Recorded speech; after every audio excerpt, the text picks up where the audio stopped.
Здорово, друзья, с вами Клепачевский, и сегодня у нас тема, которая собрала огромное количество лайков в записи в сообществе о том, интересно вам это или нет. Сегодня мы поговорим о чип-тюнинге, потому что это крайне актуальное направление для всех современных автомобилей. Если в старых авто, таких как, допустим, мой Skyline или какой-нибудь Mark или Supra, прошить блок управления двигателем штатный было, фактически нереально, то теперь за этим не стоит вообще ничего. Плюсом, ко всему прочему, все современные блоки управления двигателем способны считывать такие параметры, о которых мы с вами чаще всего даже мечтать не могли. К примеру, скорость вращения турбины. Бинго, ЕГТ, мы для этого покупаем отдельный датчик. Сейчас же во всяких современных вагах, BMW или Мерседесах это все можно узнать в стоке. Согласитесь, это очень круто. И исходя из всех этих параметров, блоки управления двигателей современных автомобилей можно, да, друзья, можно настраивать. Но настраивать это должен понимающий и шарящий в этом человек. Поэтому сегодня я нахожусь в компании Gunrace, которая настроила достаточно немалое количество авто, как спортивных, так и гражданских, и попросил Владимира рассказать вам, что такое чип-тюнинг и с чем его едят. Погнали! Друзья, всем привет! Меня зовут Владимир. Я являюсь руководителем компании Gunrace. Чип – это один из самых эффективных и безопасных способов увеличения мощности двигателя и улучшения динамики автомобиля. Но лично мне нравится говорить, что мы занимаемся не чипом, а именно настройкой. И вот в чем разница. Чип, в нашем понимании, это когда вы приехали в компанию, в лучшем случае, а то и в гараже, вам записали какую-то готовую программу и вы уехали. Ни оценки состояния автомобиля вам, ни снятия логов, ничего. А кстати, что есть логи? Лог – это файл с записью измерения той или иной группы данных с точными показаниями в реальном времени. Например, что это может быть? Обороты двигателя, давление в топливной системе, давление в системе наддува, показания смеси и так далее. Как происходит настройка в нашем случае? Вы приезжаете, мы ставим автомобиль на диностенд, делаем измерение мощности и снимаем логи на стоковой программе. Если с автомобилем все в порядке на стоке, то готовим модифицированное программное обеспечение и также обкатываем его на стенде и снимаем логи. Если автомобиль новый и имеет небольшой пробег, то, скорее всего, все будет в порядке, и скорректировок потребуется разве что под пожелания заказчика. Например, это настройка исключительно с подсоты или с пятой с бензин. Или, например, это с просьбой наподобие отжать в сопли мотор и так далее. А вот если автомобиль уже имеет огромный пробег, то картина уникальна почти для каждого автомобиля. Поэтому с болванки в таком случае неэффективны. И, кстати, регулярно случается и такое, что автомобиль на стоке показывает себя отлично, а в тюнинге по каким-то параметрам не дотягивает до нужных. И чтобы подобного не случилось, автомобиль необходимо подготовить к данному мероприятию. Что это необходимо сделать? Это обязательно замена расходных материалов. Например, свечи зажигания, воздушного с топливными фильтрами, масло в моторе. Это минимум. В моторах с наддувом обязательно сделать порисовку впуска. Отдельное внимание стоит уделить и топливу. Топливо в баке не должно быть старше 5-7 дней. И в случае с бензиновыми моторами на настройку необходимо приезжать именно на том бензине, на котором вы и в дальнейшем собираетесь передвигаться. То есть на 5-м или на 100-м. А дальше есть очень много разных нюансов, и зависит это от конкретного авто и от конкретно настраиваемого уровня стейджа. Например, нужно понимать, что если мы настраиваем стейдж 2, то при выбитом катализаторе показатели будут одни.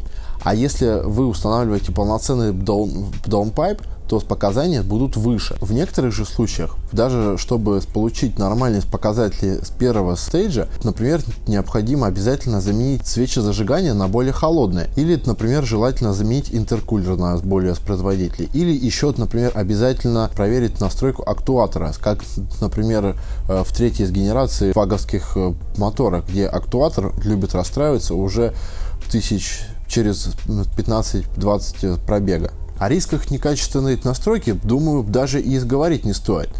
Что может случиться? Мотор ляжет, коробка перестанет адекватно работать и так далее. Вариантов, что может пойти не так, множество. Кстати, расход может стать совершенно диким, и это на секундочку, самый часто задаваемый вопрос: упадет ли расход? Ответ один. При сохранении прежнего стиля езды расход упадет. И это банальная математика. Автомобиль стал мощнее, и чтобы набрать прежнюю комфортную скорость, вам потребуется меньше нажимать на педаль, и автомобиль наберет скорость меньше по времени и расстоянию. Соответственно, вы раньше уберете ногу с педали газа. Ну вот и все. А вот если вы уже захотите повжаривать, то будьте готовы к повышенному расходу. Более мощному автомобилю потребуется больше смеси для реализации этой мощности. Какое оборудование нужно для того, чтобы работать с программным обеспечением с моторного блока или коробки? На рынке много вариантов подобного оборудования, и нужно понимать, что полностью универсального нет, подходящего под любые автомобили. Например, мы преимущественно используем оборудование CMD Flasher, соответственно, мастер-версию. Он поддерживает до 98% европейских автомобилей и дизельные автомобили Европы и Америки. Данное оборудование позволяет вычитывать программное обеспечение с блоков управления автомобиля, но не всегда через ОБД-разъем.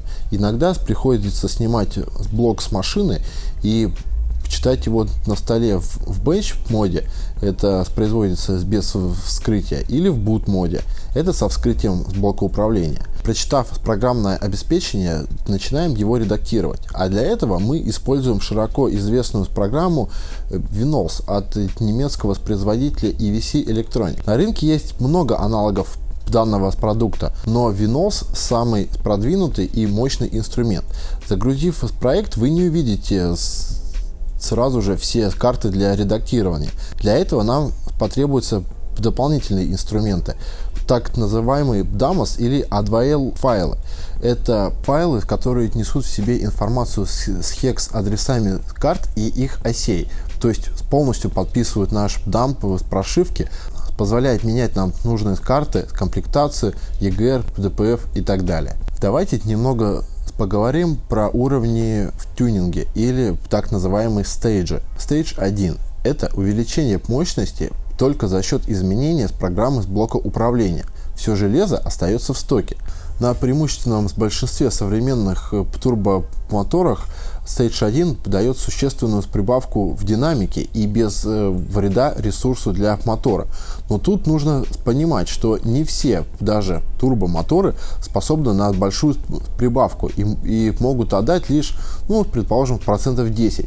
А в некоторых случаях они могут отдать и 40%, но при этом они долго не проездят, и нужно сделать не больше, предположим, 15-20. Программы для первого стейджа, как правило, типовые, но зачастую все равно необходимо их дорабатывать либо под желаемый октан, либо опять же под желаемые потребности заказчика, например, отжать мотор в сопле. Stage 2. На данном этапе уже потребуется механическое вмешательство в автомобиль. Как правило, для второго стейджа потребуется установка даунпайп, и именно даунпайпа. Ведь если вы просто удалили катализатор, но оставили от него бочонок, то это не сильно способствует улучшению газодинамики. Даунпайп, как правило, изготавливают с большим сечением, что позволяет снизить сопротивление отработанных газов на выхлопе и, как следствие, повысить пропускную способность и дать возможность мотору легче дышать, а с крыльчатки, соответственно, легче раскручиваться. А также потребуется доработать впускную систему и установить вот так называемый либо холодный впуск или фильтр с пониженным сопротивлением. В некоторых случаях потребуется установка более производительного интеркулера. Решение по второму стейджу потребует от владельца выполнения рекомендаций обслуживания автомобиля и сокращения межсервисного интервала. С касаемо ресурса, все зависит от конкретного автомобиля, его конфигурации, а также от грамотности эксплуатации. С касаемо программ под второй стейдж, то здесь уже точно никаких типовых решений нет. Вот так как все конфигурации разные производители даунпайпов, разные кулера и так далее. С третьим стейджем все это намного сложнее. Это уже замена турбокомпрессора на более производительный. Замена интеркулера, впуска и выхлопной системы – это уже обязательное условие. А дальше уже зависит от, собственно, размера устанавливаемой турбины. Может быть, потребуется и замена топливной системы, с поршневой, с группой и так далее. Но тут все ограничивается с полетом фантазии и размером кошелька. А сейчас охота было бы уделить внимание нескольким параметрам, на которые обязательно стоит обратить внимание при настройке автомобиля. При настройке бензинового мотора обязательно стоит учитывать, с каком бензине приехал автомобиль, с каким он октаном. Что такое, в принципе, октановое число? Это показатель, который характеризует детонационную стойкость у топлива. Соответственно, чем выше октан, тем с большей мощности можно получить за счет устойчивости к детонации и отката угла опережения зажигания. Наивыгоднейшее опережение зажигания в основном зависит от соотношения между скоростью сгорения смеси и числом оборотов двигателя. Чем больше число оборотов двигателя, тем больше должно быть опережение зажигания. А чем больше скорость сгорения смеси, тем меньше. Скорость сгорения зависит от конструкции двигателя, от состава рабочей смеси и от некоторых других факторов. Если воспламенение смеси происходит слишком рано, то давление газов достигнет значительной величины до того, как поршень подойдет к ВМТ и будет противодействовать движению поршня. Все это приводит к уменьшению мощности двигателя и его перегреву. Если угол опережения зажигания будет поздний в сравнении с идеальным, то большое количество смеси будет продолжать гореть в системе выпуска и тем самым повышая ЕГТ и перегревая турбину и катализатор. Давайте поговорим про топливную смесь. Принято выделять несколько основных режимов работы бензинового двигателя, в которых необходимо разный состав смеси. Это, например, запуск, работа на малых оборотах, малая нагрузка, средняя нагрузка и полная нагрузка. Например, при работе на малых и средних нагрузках двигатель работает преимущественно на стихиометрии, то есть лямбда равна единице. Это дает возможность снизить расход топлива для экономичности, но при такой смеси снижается и мощность. Для повышения мощности двигателя смесь должна сгореть с большей скоростью, а это возможно исключительно на обогащенной смеси. При подобном составе смеси с полного сгорания топлива не происходит и экономичность ухудшается, но зато удается получить от него наибольшую мощность. Ну а проблема высоких ЕГТ находится в настройке баланса буста, смеси и углов опережения зажигания. Для поднятия же мощности в дизельных моторах необходимо увеличить подачу по топливу, соответственно обогатить топливо в воздушную смесь. Но это в свою очередь приводит к повышению ЕГТ. Ну а пути борьбы с большими ЕГТ в дизеле очень простые. Это увеличение подачи кислорода, уменьшение температуры наддува, соответственно это интеркулер в систему впуска, ну и уменьшение обратного давления в системе выхлопа газов. Во многих заводских блоках управления есть очень полезный мониторинг именно запрашиваемых параметров. Что это на деле? Например, есть запрос буста и фактический буст. В тюнинге по ним очень удобно ориентироваться. Для примера мы в программе прописали ожидаемое значение буста, предположим, 1,2 бара. А по факту видим, что турбина надувает 1 бар. Соответственно, можно сделать вывод от недодуве и отпустить машину на ремонт. Аналогичные параметры запроса и факта есть у многих из показателей. Например, смесь, расход воздуха, фазы валов и так далее. Однако для угла опережения зажигания вот такой вот фишки нет. Но мы можем мониторить откат угла опережения зажигания в каждом цилиндре. И у ЕГТ вот тоже подобных расчетов нет. Но, к примеру, на дизеле устанавливается физический датчик ЕГТ, а на бензиновых двигателях физического датчика преимущественно нет. И ЕГТ у них расчетный. Но при этом точность расчета очень велика, что было неоднократно проверено. Настройка современных автомобилей – это в первую очередь борьба с софтом, а не с самим железом. Например, производители любят регулярно добавлять новые параметры в логику управления двигателем.